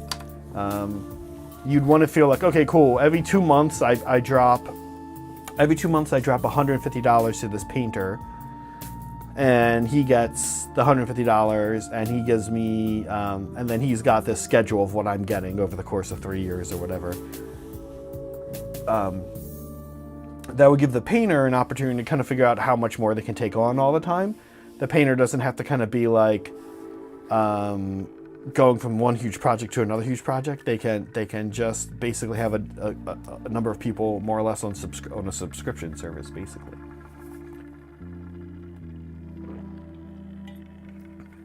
The painter has X amount of time to get stuff to the people. The people have X amount of time to get payment to the painter. And the painter has, you know, however many clients you could take on like that, right? That's, I don't know, maybe that would be interesting. Okay, we have done some highlighting, some very subtle highlighting on some of these pieces. I am going to actually go back and add these ones I made very orange. I'm going to actually be a little careful, but I am going to go back and highlight them up a little bit. I really should have done this first and then put the orange on, but I didn't.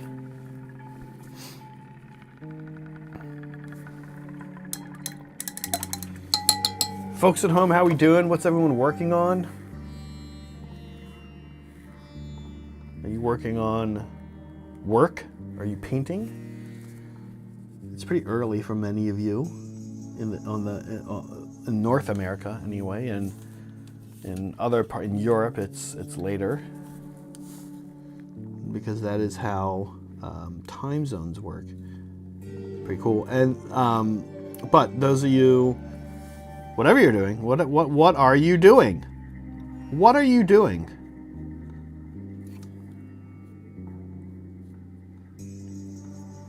The time zone I'm actually very curious about with a lot of our content. Oh man, I found some barnacles. Dang it. Two errant barnacles right there. And there's actually a number of you that were pretty, we talked to a lot, that are on the East Coast. I'm often curious about the East Coast time zone because it feels like a lot of our content. So West Coast is interesting. It is the most worked from home time zone per capita. And that's of course because of the tech industry. So, and just work practices in general are a little more progressive on the West Coast. So my kind of question is, if you're in the East Coast, so basically what I'm saying is we'll run something that's during the day, and West Coast people will watch it, and I'm kind of like, yeah, that makes sense. Even if they're at work, they're probably just have us on in the background. And I guess that's what you could do during the East Coast, on the East Coast as well. It's just sort of interesting because I feel like a lot of our content is, if you drive to work on the East Coast, a lot of our content is like during driving hours, like back and forth from work. So I'm often very curious about what East Coast people are doing when they're watching us. I know Pat, I know you're East Coast. I know you just have different hours in general because of your industry. You pretty much have more like work hours that I guess line up with the West Coast normal, quote unquote, people work hours. I guess I didn't have to add people in there. But anyway, I'm in the same boat. And that I don't, Saray and I don't really have a normal job. This is it. This is our normal job, and it's not very normal. Ty, you're East Coast. Always kind of curious what East Coast people are doing when they're watching one of our daytime shows. Are you working? Are you writing your manifesto?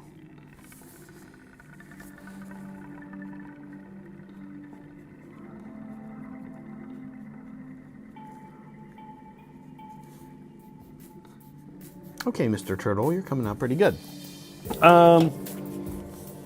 Okay, so I'm happy with Sarah by Green. Ty, that's always what you say. Whenever you watch so much of our content, which I'm super appreciative of, but you're always like, oh, I have off because of this holiday, or I had off randomly because of this.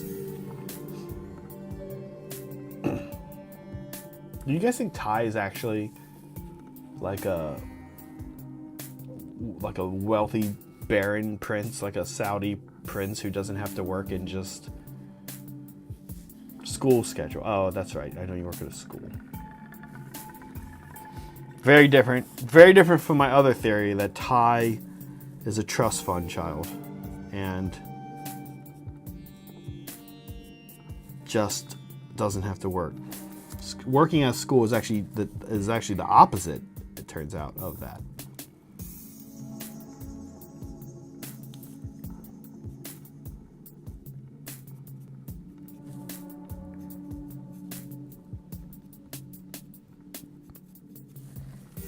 Okay.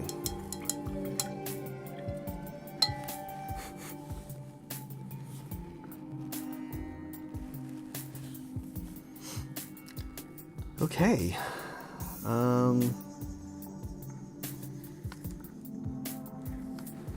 Let's get these mist barnacles.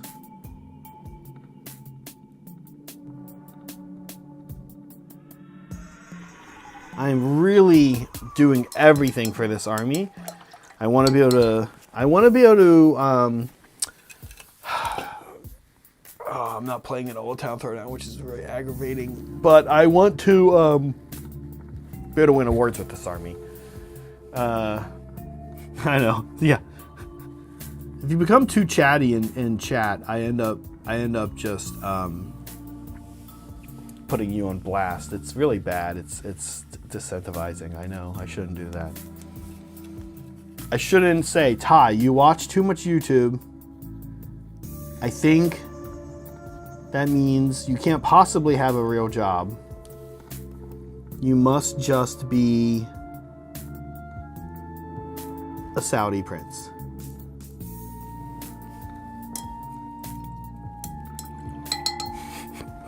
God damn it, Polly.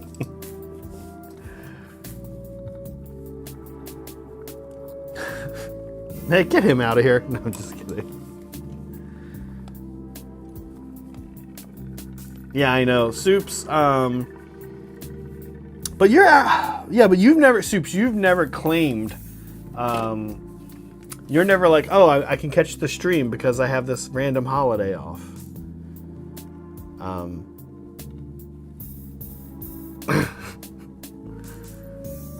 Okay.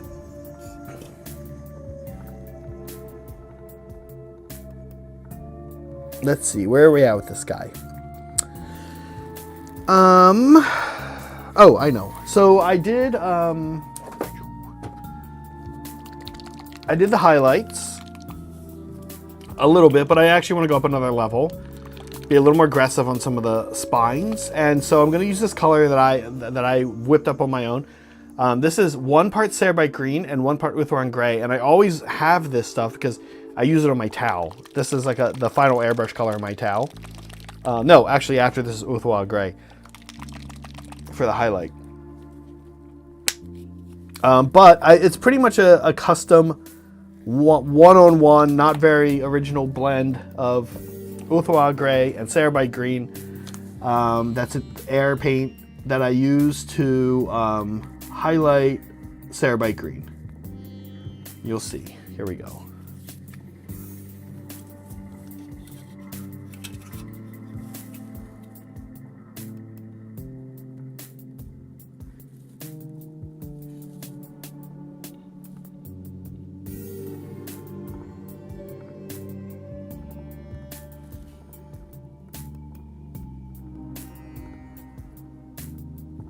Just right along the ridge here.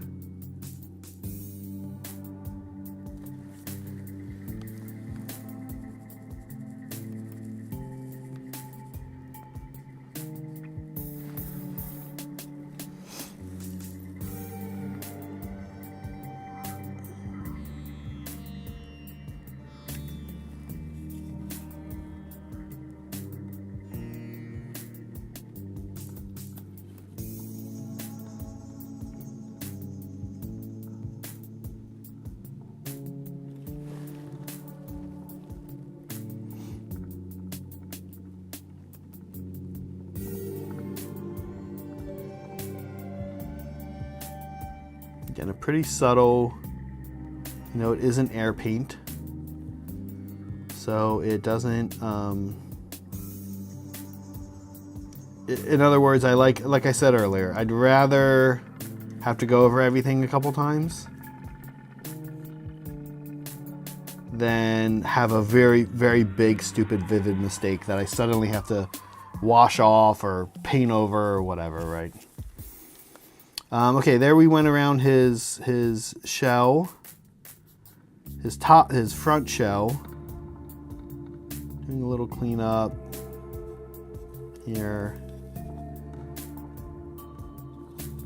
Do this.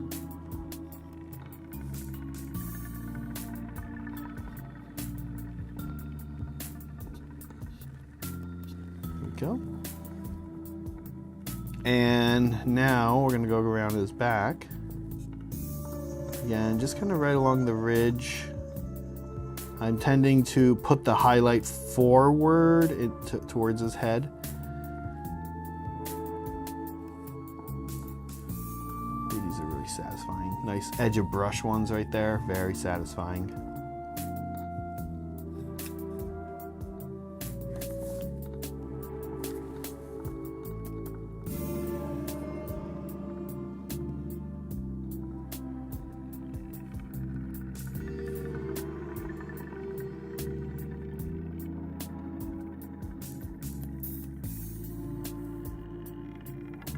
Okay. Go. See the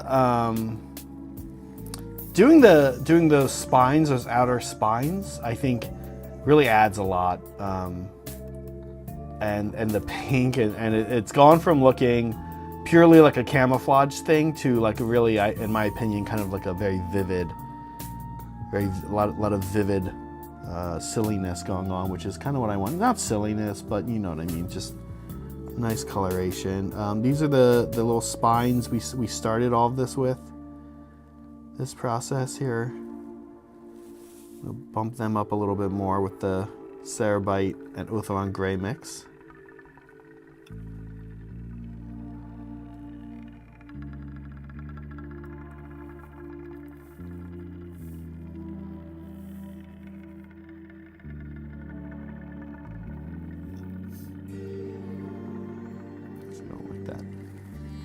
That highlighted so much.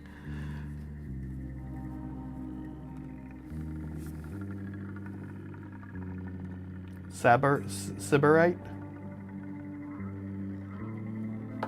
Siberite green. No resin pour. Well, actually, there will be a resin pour. Their bases, his bases, has resin pour.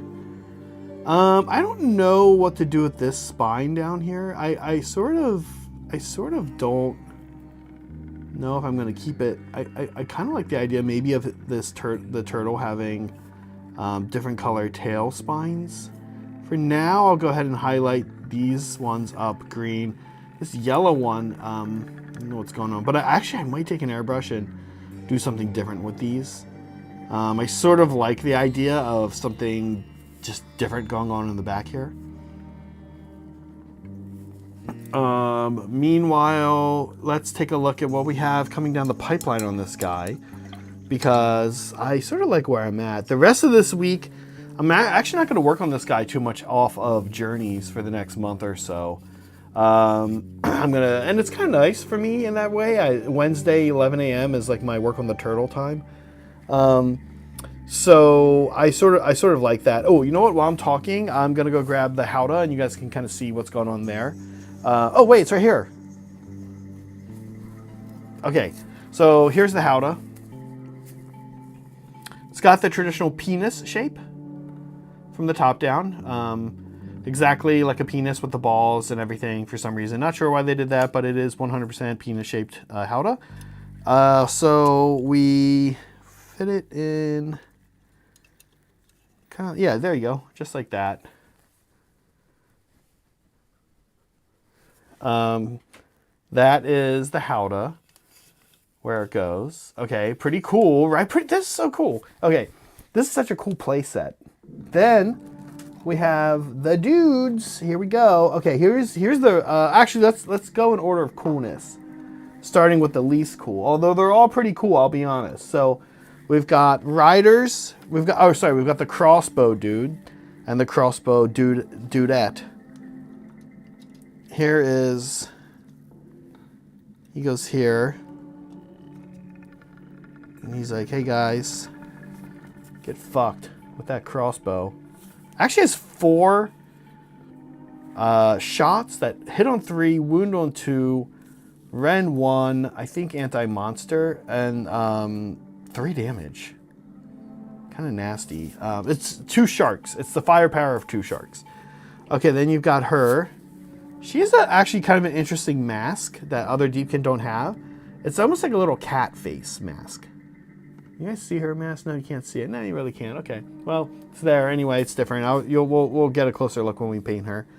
She has like a very different mask than the other that I've seen on other Deepkin. There's a little peg that goes on, and then there's like a little indentation, so you can kind of see that they can slide them around. It's kind of cool. Not sure where I'm going to put everybody yet, how I'm going to pose them. Okay, those 2 are pretty cool. Here's the rider. Or the, not the rider, but the, he goes there like that. Let's see if I can lift the play set up without, yeah, there we go. There's the rider. Okay, and then my favorite guy goes in the back, and it's the Void Drummer, and he's got the scary mask. Look at that man, he looks like a Drukhari guy. Honestly, this is kind of like a Drukhari army, even more than Daughters. And he goes back on the tip. Right on the tip.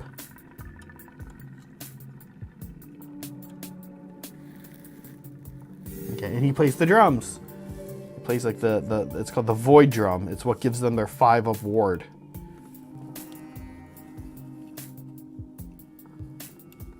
Leviadon. Awesome soups. So good. Okay.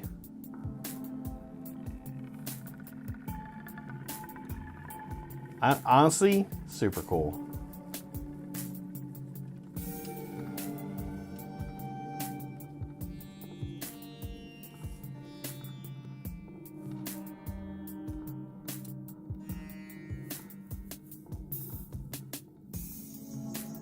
They're definitely not pirate dark elves.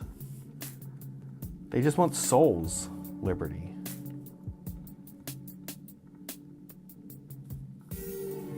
There we go. Gonna be really cool, actually, honestly. I'm almost a little bit bummed I didn't get 2, and I'm not working on 2 at a time. But alas, if I get a second one, I could also paint it differently. Maybe, I don't know. I don't tend to like doing that. I painted all 4 of my sharks the same, and all my eels the same. I probably would paint the Leviadon the same. But that said, I have written down everything I've done, so I could replicate it and do it again. Yeah. Okay, so in next week's stream, what I think I'm going to work on is the head and the tail of the turtle. I need to figure out what I want to do for that. And then I hope maybe by then to have the turtle finished. And then we'll probably spend 2 weeks working on the howdah and the riders on the howdah. And then I think at the end, there's a high likelihood we'll have kind of one final cleanup stage. I'm kind of thinking that I'll probably be doing this journeys over 5 or 6 weeks. I'd like to have him finished and not too much time. So he can get on the battlefield and start being in our games. Also, keep in mind, Deepkin coming down the pipeline for pretty soon. So I want him for sure finished by then. Awesome. We did it. I did it. I did it. I painted the turtle. Let's take the howdah off and this dude off. Honestly, looks even cool just with this dude by himself. Okay. Here he is. Final look here. Let me put my glasses on so I can tell if things are blurry or not. There we go. There he is. A turtle. So, gonna do some face stuff, horn stuff here next week. I think the horn, I kind of like the idea of this being a different color, but I'm not sure yet. Same back here. I might do these like a vivid yellow, not sure yet. I gotta do leather here. Again, there's stuff going on with the turtle tail here that I need to figure out. I'll do the metal blades. We'll do the face characteristic. There's some metal here on the face. And we'll pick out some teeth details and stuff like that. So very excited. I actually love this model, and it's quickly growing on me. Like I said, it was a part of the Deepkin that I was kind of like not super excited about compared to honestly literally everything else. The Kelly, well, this isn't a Kellian, but the Cavalry, and even the Namarti. But he has grown on me quite quickly here. So I'm very excited to move along with him, finish him up, and do more. Thanks, folks at home, so much for joining me. It made painting this really relaxing, really nice. I will be back next Wednesday, the same time, for another couple hours. Depending on what we're doing, I'll probably either do 2 or 3 hours. It kind of just depends. This was fortuitously worked out perfect here at 2 hours. For the rest of the week, I got to paint Stormcast in preparation for Saturday's Age of Sigmar game at 10 a.m. We will be playing Bone Reapers versus Stormcast, Steven and I. Keep in mind, Friday at 6 a.m. Pacific time, Meg always does her journeys. So she is going to be working, she'll be back this Friday working on Lumineth. I think I did it. I did it, guys. I did all of it. Thank you. Hope to see you guys in Hobby Hang later tonight. If you're around, please join us. Consider it. Bye, folks.